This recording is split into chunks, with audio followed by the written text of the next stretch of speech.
But in addition, a mansion tax could be used to relieve some of that pressure on families. Would you like to be Chancellor yourself one day?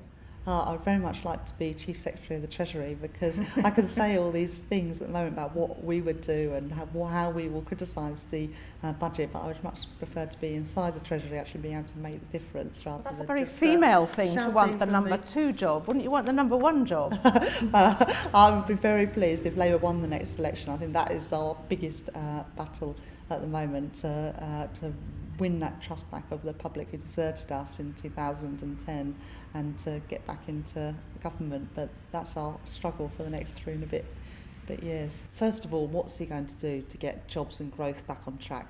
We've had the unemployment numbers that show a further 17,000 increase in the number of people out of work. The economy is flatlined for the best part of 18 months now.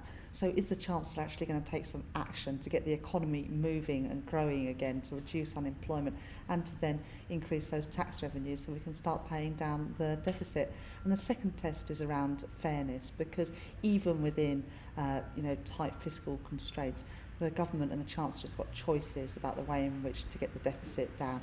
So far, his decisions have taken more from families with children than it has from the banks. And I would like to see in the budget next week something more to help ordinary families struggling with the rising cost of living and stagnant wages. And I think that's going to mean taking a bit more from those at the top, whether it's in pensions, tax relief, a mansion tax, cracking down on the avoidance of tax, but something to really help those families who are struggling right now.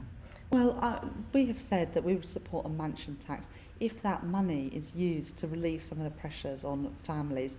The debate in the coalition seems to be, should they stick with the 50p rate or should they get rid of that and introduce a mansion tax instead?